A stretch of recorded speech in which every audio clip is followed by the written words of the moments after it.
duduknya nggak yang di ruang AC, atau duduknya mungkin di sebelah mana, atau mungkin AC-nya dikecilkan dan sebagainya untuk menghindari tadi kebutuhan fisikal tadi tidak terpenuhi. Jadi kita bisa bikin strategi tadi. Jadi biasanya di awal guru itu diminta untuk aware anak ini tuh secara fisik apa yang terjadi, misalnya ada alergi kah, atau dia ini atau punya penyakit tertentu yang harus kita itu notice. Encourage healthy eating habits. Nah, biasanya kembali tadi kan bekal tadi, biasanya ada anak yang picky eater, dia cuma mau makan daging-dagingan, nggak mau makan sayur. Nah, kita bisa encourage anak-anak untuk makan apa yang mereka bawa, apa yang sudah disediakan di rumah. Misalnya ada sayur, ya kita ajak mereka untuk makan sayur dan sebagainya. Jadi kita juga memperhatikan nutrisinya. Kemudian apa? Healthcare, provide information about any health conditions. Nah tadi kaitannya sama yang aware tadi, sama alergi atau dia harus diet tertentu. Jadi kita punya informasi, kita tahu anak A ini oke, makan apa aja. Anak B ini dia nggak bisa terlalu dingin. Anak C ini punya alergi. Jadi kalau alergi dia cenderung akan keluar terus inkusnya misalnya. Anak D ini gini, anak E ini gini. Jadi ketika apapun yang terjadi di kelas, kita sudah tahu, paling nggak kita tahu basicnya tiap anak ini kayak gimana secara fisikal. Terus communication channel with parents tadi. Jadi kita harus punya hubungan juga sama parents, kita info misalnya, hari ini kok datangnya lesu ya Mam, kenapa?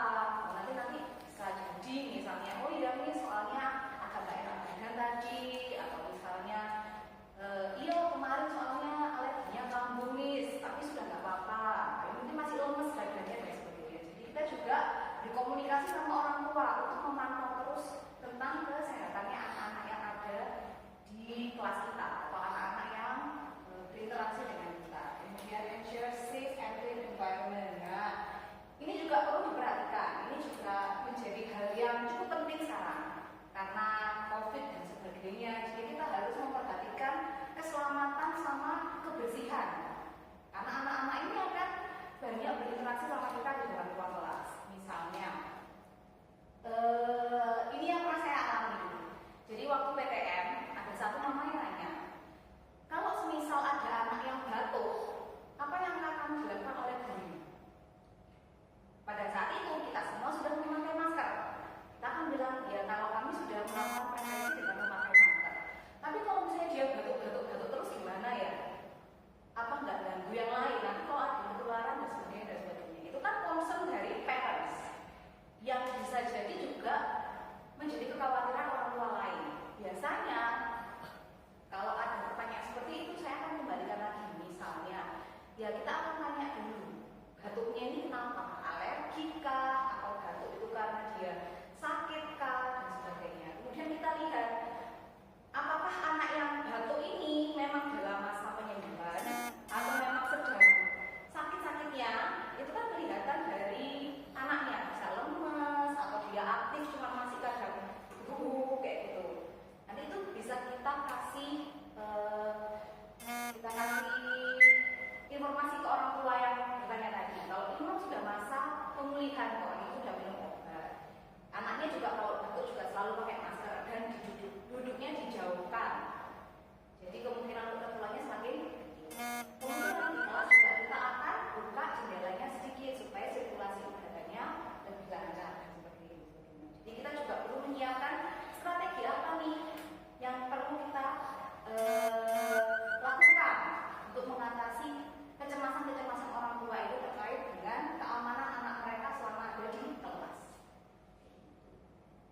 Kemudian selanjutnya comfort, safety, physical safe, comfortable space within the school. Jadi pastikan anak-anak ini nyaman di kelas. Jadi misalnya di kelas kita ini penataan kelas itu juga mempengaruhi kenyamanan anak. Nah, kita lihat anak-anak kecil ini kan sukanya apa sih? Dari yang karakteristiknya tadi kan, mereka explore, mereka lari sana, lari sini. Nah, apakah ruangan kelas kita ini nyaman atau aman untuk mereka? Misalnya, apakah meja-meja yang ujungnya lancip-lancip itu sudah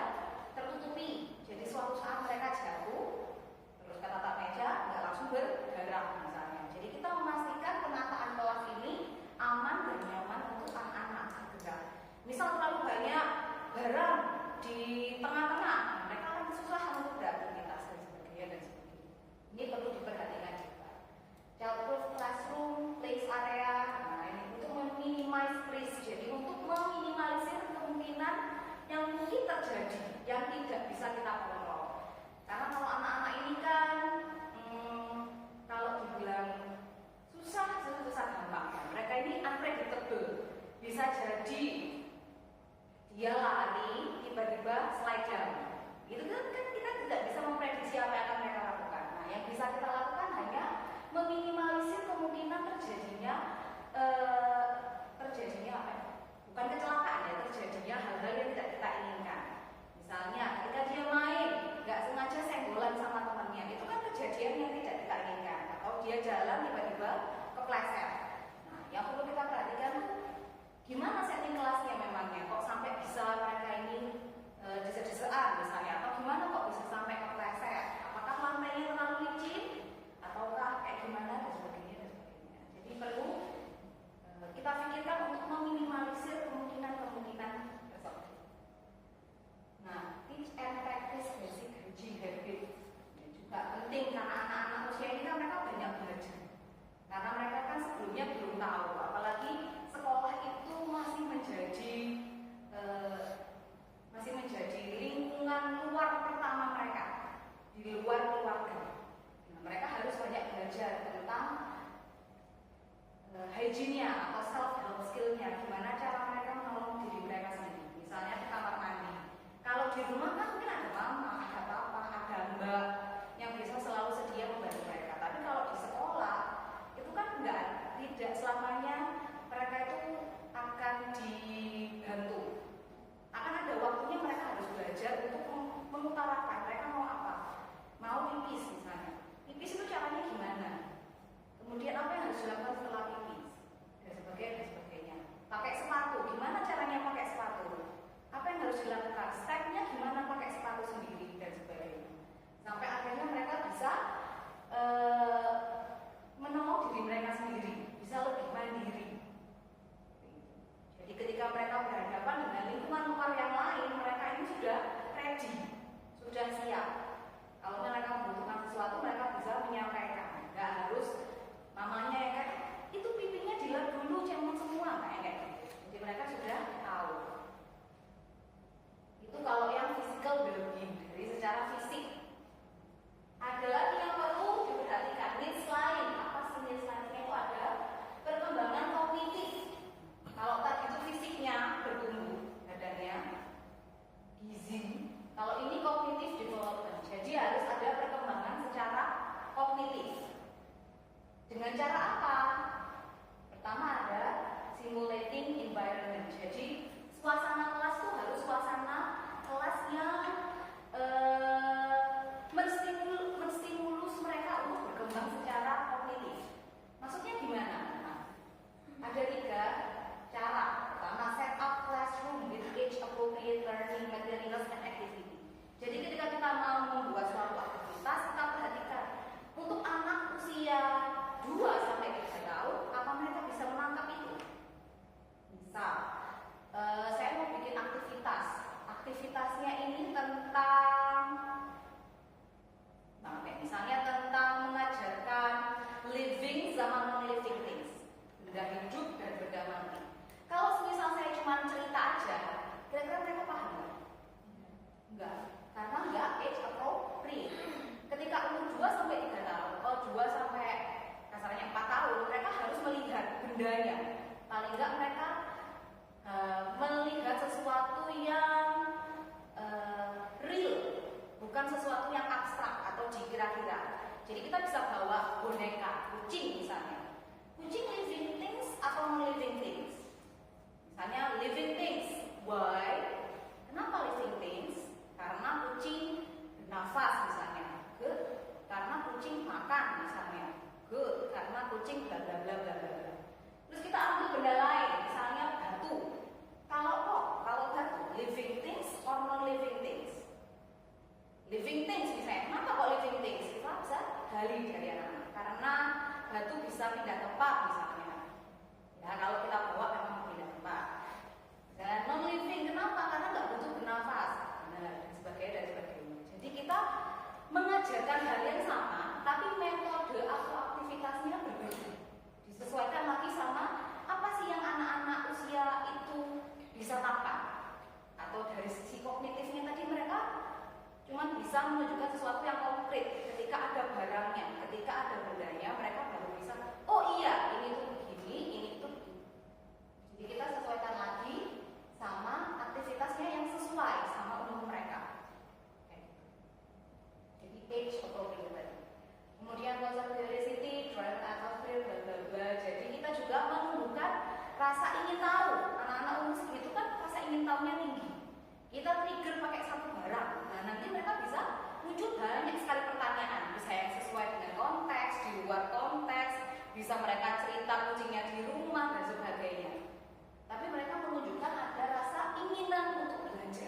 gingerbreadnya gini. Siapa aja yang ngejar gingerbread man? Ada ini. Nah, mereka akan mengungkapkan, akan berkembang kemampuan berkomunikasinya. Dan kita bisa ceritakan lagi, pada akhirnya dimakan nggak gingerbread man-nya? Oh iya dimakan. Sama siapa yang makan? Sama wolf misalnya. Dan sebagainya. Di situ secara tidak langsung kognitif mereka juga akan berkembang. Mereka akan mengingat lagi, oh apa ya kejadian-kejadian yang berlangsung tadi. Oh berarti setelah ini, kemudian ini. Dan linguisnya juga berkembang karena dia bisa menyampaikan, oh ada ini, dan sebagainya. Kemudian express themselves verbally through creative activities. Nah, untuk mengembangkan kemampuan berkomunikasi juga kita minta anak-anak untuk bercerita biasanya. Biasanya kalau di circle time ada yang cerita, kemarin aku pergi ke Jepang misalnya. Oh ya, ada apa di sana? Jadi kita membantu anak untuk berani mengutarakan apa yang mereka pikirkan. Ketika mereka berani mengutarakan, otomatis kemungkinan bahasanya juga akan berkembang. Banyak kosakata baru yang masuk. Mereka berani mengutarakan apa yang mereka pikirkan. Kemudian provide opportunities for language development through group discussion tadi. Group discussion itu nggak harus yang kayak duduk terus bersama-sama terus kita mendiskus satu topik, nggak kayak gitu. Bisa circle time, sambil kita tanya kemarin seni, kemarin hari Minggu siapa yang pergi liburan. Nah itu juga bagi mereka sudah group discussion. Ketika mereka membahas suatu topik bersama-sama, walaupun settingnya adalah setting ya sesuatu yang tidak formal, nah cuma cerita. Kemudian structure learning, jadi introduce routines and schedules to create sense of predictability. Nah ini tuh penting sebenarnya. Kenapa kok harus terstruktur pembelajaran? Karena anak-anak ini kan belajar hal baru, rules. Kalau di sekolah itu harus ini. Mereka nggak bisa berlaku sesuka hati mereka. Beda kayak di rumah. Nggak mau sesuatu mereka nangis, nggak mau sesuatu mereka akan lempar barang misalnya. Tapi kalau di sekolah nggak semuanya sesuai dengan yang mereka mau. Jadi mereka belajar itu, dan itu tidaklah menjadi suatu yang sangat mudah. Mereka mempunyai boundaries itu kan nggak mudah kan. Kita tahu biasanya kita mau apa aja boleh, sekarang enggak. Itu susah untuk mereka. Nah karena itu kita harus punya rutin schedule. Jadi misalnya habis ini kemudian aktivitasnya ini, habis ini terus break, habis break terus ini. Membantu mereka meregulasi emosinya. Membantu mereka untuk tahu, oh habis ini aku ada ini, oh habis ini aku ada ini. Jadi mereka merasa ada suatu kepastian. Habis ini aku mau ngapain ya? Oh aku mau lunch. Oh habis ini aku ngapain ya? Oh aku mau playground. Karena ada schedule-nya, ada rutinnya. Itu yang akan membantu mereka beradaptasi sama situasi di kelas, sama rules. Misalnya kita belajar dulu. Setelah kita belajar bermain, habis bermain kita makan. Jadi ketika mereka sedang belajar dan mereka ingin bermain, mereka tahu, ya kita belajar dulu. Ingat setelah belajar kita akan bermain. Membantu mereka meregulasi diri mereka sendiri. Oh ya, sekarang waktunya belajar, kita belajar. Habis belajar kita main. Jadi akan lebih memudahkan mereka meregulasi diri mereka sendiri. Kemudian implement age appropriate educational activities, sama kayak tadi ya, aktivitasnya itu harus sesuai dengan usia. Kalau terlalu susah mereka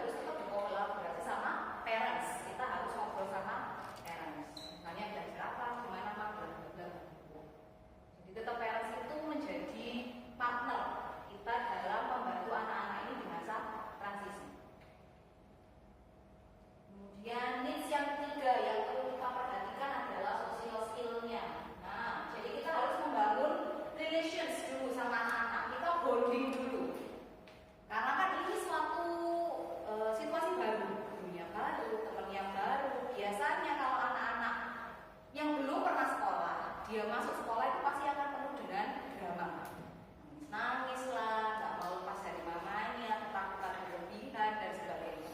Itu wajar karena memasuki suatu situasi yang tidak familiar. Kayak kita kan memasuki suatu yang tidak familiar kan pasti pertama-tama diam dulu, kita amati dan sebagainya. Anak-anak juga seperti. Karena itu sebagai guru yang harus kita lakukan adalah kita membangun hubungan dulu, kita bonding dulu sama anak-anaknya. Foster positive relationship. Jadi kita harus membangun hubungan yang baik dulu. Misalnya kita biasanya kalau anak-anak ini level matanya selevel dengan anak-anak yang kita aja. Halo, misalnya good morning. Oh, you look at the dress. Oh, bajunya bagus, warna apa dan sebagainya. Membuat anak-anak ini merasa nyaman untuk berinteraksi sama kita. Jadi sebisa mungkin kita ini membuat mereka itu nyaman untuk berinteraksi sama kita. Ya, it's okay. Facilitate peer interaction through group activities. Nah, biasanya kita mulai masuk ajak mereka untuk bergabung dengan teman-temannya, teman-teman lain. Bisa dengan membuat suatu aktivitas bersama, kita bikin painting sama-sama, atau bercerita sama-sama, membaca storytelling, baca cerita di buku. Jadi ajak anak untuk mulai familiar sama teman-temannya. Kemudian encourage teamwork and cooperation. Ya. Kemudian emotional support. Kalau tadi kan bonding, ini emotional support. Be attend to each child emotional needs and provide a support environment. Jadi ada anak nangis, kalau di awal-awal biasanya yang kita lakukan adalah ya kita tanya kenapa, mau apa, kenapa perutnya sakit, kenapa dan sebagainya. Karena mungkin mereka juga beberapa dari mereka yang introvert, dia tidak terbiasa mengutarakan apa yang mereka rasakan kepada orang yang tidak mereka kenal. Jadi harus kita yang banyak mengkonfirmasi apa yang mereka rasakan, apa yang membuat mereka tidak nyaman.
menggunakan sepatunya sendiri, walaupun proses itu sungguh memakan waktu pasti karena trial and error, susah dan sebagainya.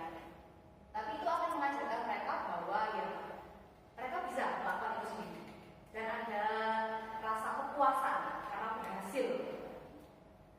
Kemudian kalau children to make choices, nah kita harus menghargai apa yang dia, keputusan yang dia mau. Misalnya aku nggak mau kerjain paper.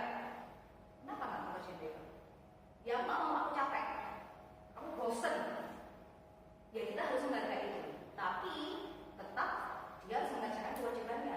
Misalnya kita tukar, ya udah, kamu minum dulu ya.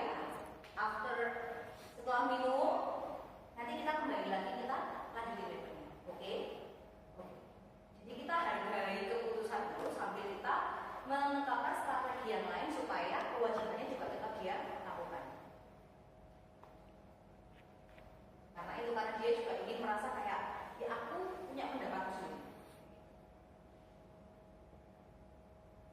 Great individual achievement to bolster active. Jadi kalau misalnya mereka berhasil atau apa, kita kasih reaksi, oh good job, you do a great job misalnya, oh very good, excellent dan sebagainya, supaya mereka merasa kayak aku berhasil. Terus kemudian percaya dirinya semakin meningkat. Communication with parents, nah ini juga penting, harus tetap mengkomunikasikan dengan orang tua. Open communication with parents, understand a child emotional needs. Nah biasanya ngobrol sama orang tua, misalnya gimana, oh ya kalau di rumah itu dia nggak mau, sukanya marah-marah, kalau nggak diturutin semua barang dibuang misalnya, itu kan juga jadi evaluasi untuk kita. Misalnya kita bisa aja, kalau di rumah gimana kalau ngomong kan, share information about daily activities, dia hari ini belajar apa di kelas. Biasanya kita kasih kayak report ke orang tua supaya orang tua juga merasa aman tadi, bahwa anakku itu aman dengan gurunya, karena gurunya itu ternyata peduli sama anakku dan sebagainya. Jadi kita kasih informasi gimana hari ini dia nangis kah, happy kah, belajar apa dan sebagainya. Collaborate with parents to address any emotional challenges. Nah, biasanya anak ini 3 minggu pertama nangis terus ke sekolah, kita bisa tanya, kenapa ya Mam, kok 3 minggu ini kok nangis terus, ada apa misalnya. Oh iya nih, soalnya dia nggak biasa bangunnya kepagian, tidurnya jam 12 misalnya. Oh iya, tadi kan kita tahu nangis-nangisnya tuh karena dia merasa belum siap ke sekolah, masih ngantuk, jadi nangis-nangis. Jadi bisa kita komunikasikan, kita cari sama-sama solusi gimana sih supaya anak ini bisa berkembang secara emosional. Ini emotional well-being, play and creativity. Playful learning ini sama aja kayak tadi ya, play based activity. Jadi main, aktivitasnya itu banyak permainan, banyak dengan main-main supaya mereka nyaman. Provide various play materials, encourage creativity and imagination. Nah kali ini saya sukanya tuh kayak kasih kertas.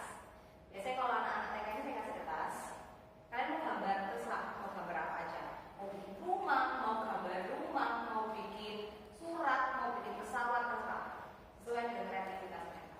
Oh mereka senang sekali ya, bisa nanti tiba-tiba gambar kebun. Oh, ini buat siapa? Buat kebun siapa? Kebun mama.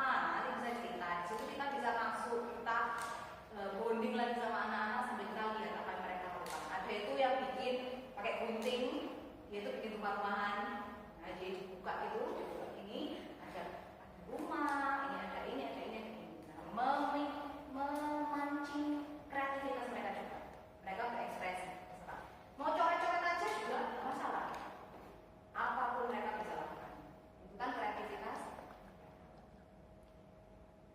Nah, kemudian incorporate art, music, and movement activities. Nah, biasanya biar sambil nyanyi-nyanyi, sambil dancing dan sebagainya. Mereka happy gitu. Stimulus kreativitas mereka sambil dance misalnya. Kita nyanyiin lagu yang sama. 10 anak aja bisa jadi dance-nya beda-beda, macam-macam ya 10 anak ini. Ada yang gini, ada yang gitu, ada yang break dance, ada yang ini. Itu kan kreativitas mereka ketika mendengar suatu musik. Kemudian outdoor exploration, nah, biasanya kita itu for outdoor play. Nah, sekali-sekali kita mungkin perlu main keluar kelas, kita ambil suasana berbeda, misalnya kita ajak keliling sekolah atau kita lihat ada bunga apa saja di sekitar sekolah dan sebagainya. Itu anak-anak pasti senang sekali. Foster a connection with nature through outdoor activity. Ensure a safe and well supervised. Nah, yang penting harus well supervised, tetap dipantau. Sekalipun mereka aktivitas di luar ruangan, tetap harus terpantau. Justru karena di luar ruangan biasanya akan lebih susah mengontrolnya, karena kan lebih banyak stimulus atau lebih banyak apa ya, hal terjadi yang tidak bisa kita kontrol. Misalnya ketika mereka baris, terus dorong-dorongan, nah itu kan sesuatu yang tidak bisa kita kontrol. Nah, harus lebih diperhatikan lagi. Misalnya ada yang lari, terus tiba-tiba keluar dari barisan dan sebagainya. Jadi harus perlu diperhatikan ketika beraktivitas di luar ruangan. Kemudian parental involvement, orientation program. Nah, jadi di awal itu biasanya orang tua hanya ingin tahu apa yang terjadi di sekolah, apa yang akan dilakukan di sekolah. Biasanya guru harus apa ya, men-share apa yang terjadi dengan anaknya di sekolah hari ini, bla bla bla bla bla. Karena biasanya di awal-awal itu orang tua akan lebih cemas. Anakku nangis gak ya hari ini ya? Anakku gimana ya sama temannya ya? Dan sebagainya. Karena pengalaman masuk sekolah juga pengalaman pertama bagi orang tua juga. Karena sebelumnya kan sama mereka, sekarang mereka harus menitipkan anaknya di sekolah. Juga orang tua ini belajar juga mengatur emosinya. Share information about the curriculum, routines, expectation. Jadi mereka benar-benar tahu apa yang akan anak mereka lakukan selama di sekolah. Establish a positive and collaborative relationship with parents. Jadi untuk orientation program itu memastikan orang tua ini paham betul apa yang akan dilakukan sekolah, apa yang akan anak-anak lakukan selama di sekolah dan sebagainya. Kemudian regular communication, maintain regular communication, share updates, address any concern.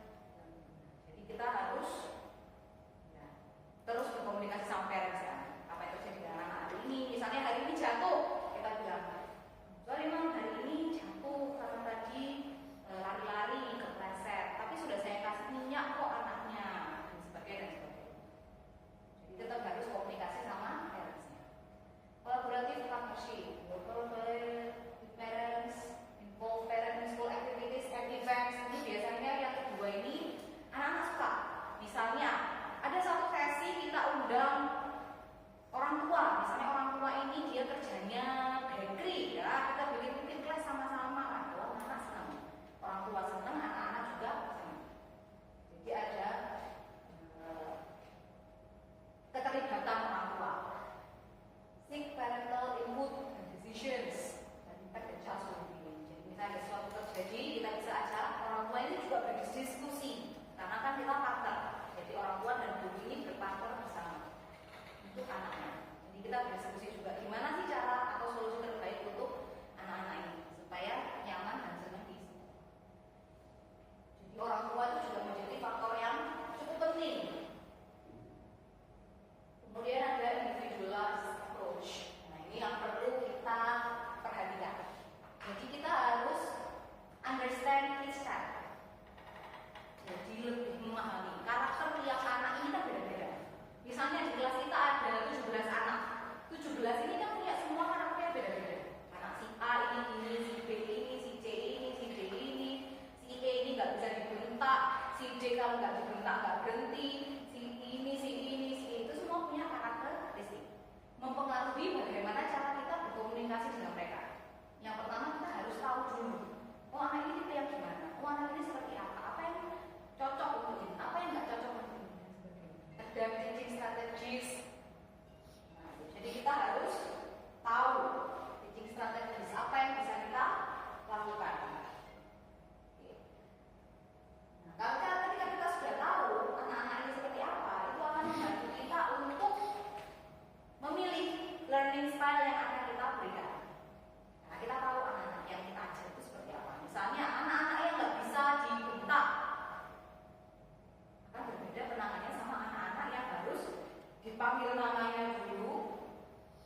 berapa susah. Nah, itu harus strateginya berbeda lagi.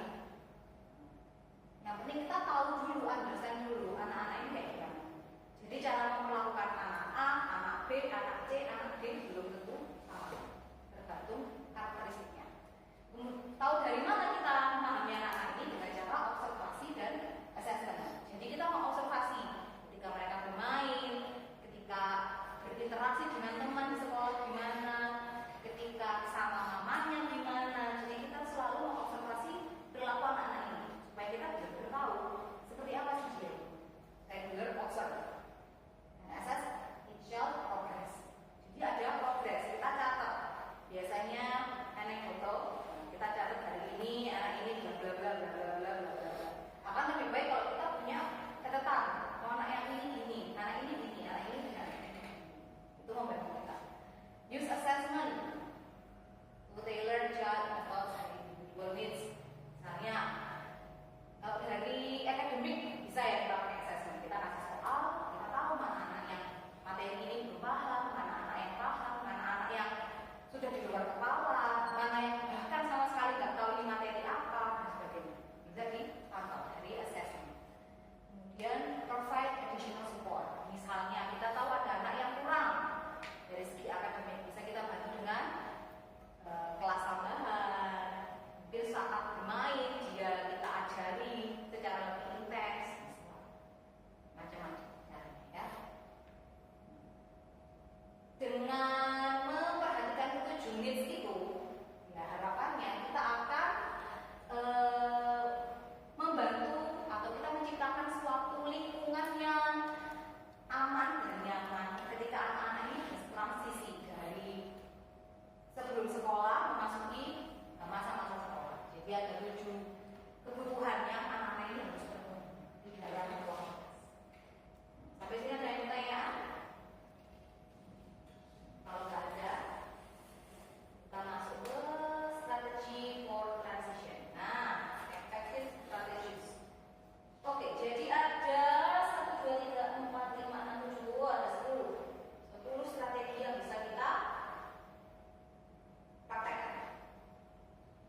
10 strategi. Yang satu, gradual introduction, orientation visit, transition period, over opportunity for children and their parents to visit schools before official start. Jadi biasanya untuk PTM. Jadi kalau PTM, kalau bisa orang tua itu bawa anaknya. Jadi anaknya tahu di luar kelasnya, oh nanti kamu kelas di sini loh. Oh itu gurunya yang ini loh. Oh itu temanmu yang ini. Jadi mereka sudah tahu dulu, sudah nggak kaget nanti ketika first day of school. Kemudian transition period, implement a gradual transition, starting a shorter days, gradually increasing duration. Jadi misalnya hari pertama belajarnya itu nggak langsung 2 jam, ya 1 jam, 1 jamnya lagi beraktivitas, misalnya bikin apa, bikin project ini dan sebagainya. Bertahap. Jadi nggak tiba-tiba langsung ke setting kelas yang kaku kayak gitu kan. Jadi bertahap. Mereka beradaptasi. Kemudian allow children to acclimate to new setting at their own pace. Nah, kadang-kadang anak extrovert dia akan mudah beradaptasi, langsung sama temannya akrab, langsung bisa ngobrol, bisa main. Ada anak yang dia cenderung introvert, dia akan diem aja, tunggu didatengin malu-malu dan sebagainya. Ya, kita harus bantu mereka untuk beradaptasi dengan pace yang berbeda. Nggak bisa mengharapkan 1 minggu semuanya langsung extrovert, semuanya langsung bisa cerita. Kembali lagi ke karakteristik anaknya, punya pace yang berbeda.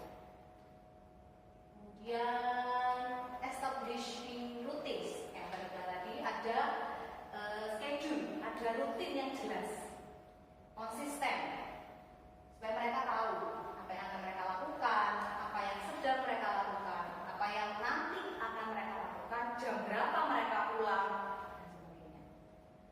Nah, kenapa kok konsisten? Consistency helps children know what to expect and reduce anxiety. Jadi mereka tahu dengan pasti apa yang akan mereka lakukan. Nah, untuk mereduce anxiety-nya, meregulasi emosi.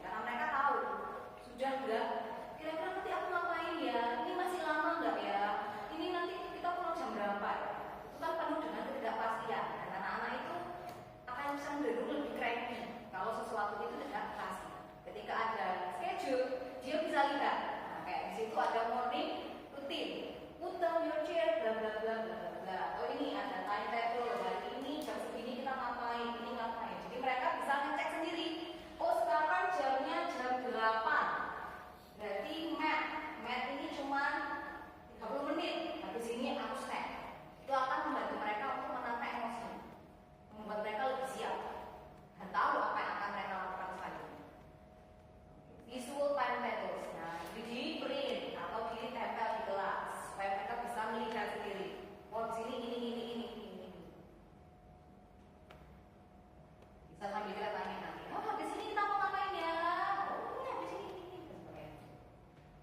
Next, kreatif, creative or welcome environment kayak tadi saya bilang harus situasi yang hangat untuk mereka. Jadi mereka merasa diterima, merasa disambut dengan comfortable space. Jadi kita mendesain classroomnya itu dengan appropriate. Misalnya, oh kalau terlalu kosong anak-anak kan nggak nyaman. Anak-anak kecil suka apa sih? Warna-warni, suka sesuatu yang menarik atensi mereka. Hewan, apa? Jadi dibikin hanya poster misalnya. Dibikin pakai warna yang ini, warna itu. Dibikin supaya kelas itu terasa nyaman untuk mereka. Create cozy and inviting areas.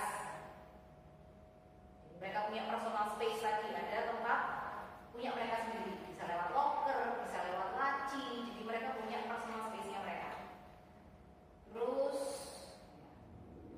meja, nah, mejanya kalau awal-awal mungkin dinamai, jadi mereka tahu, oh mejaku yang ini, oh mejaku yang ini, oh ini mejaku yang ini. Mereka punya ada rasa kepemilikan di kelas ini. Then positive relationship, building connection, tadi facilitate positive relationship, hampir sama. Body system, nah body system ini implement body system buat all children. Night body helps mutual settle in. Nah biasanya itu kita kasih dia teman yang akan cocok. Misalnya, oh si A ini kayaknya cocok deh bakal sama si B. Kita duduknya sebelahan kan, didudukin sebelahan. Nanti mereka akan berinteraksi. Harapannya ketika si A ada kesulitan, B akan bantu. Ketika B ada kesulitan, A ini akan membantu. Jadi kita create a buddy. Kita ciptakan teman untuk mereka. Biasanya anak yang introvert akan didudukkan sama satu anak yang extrovert. Harapannya bisa membawa introvert ini lebih terbuka sama apa yang mereka rasakan. Itu bagi sistem. Membantu guru juga. Jadi nggak semuanya itu harus guru yang handle, tapi kita libatkan juga anak-anak. Jadi anak-anak yang akan mengajak teman mereka sendiri. Foster a sense of companionship and support. Jadi anak juga mungkin akan merasa lebih nyaman. Bisa jadi anak-anak tertentu tuh lebih nyaman cerita ke temannya daripada ke gurunya. Atau lebih nyaman kalau sama temannya dia bisa lebih ceria mungkin daripada yang nanya-nanya itu gurunya, akan lebih malu, bisa jadi. Jadi body system ini membantu juga buat mereka lebih nyaman di kelas.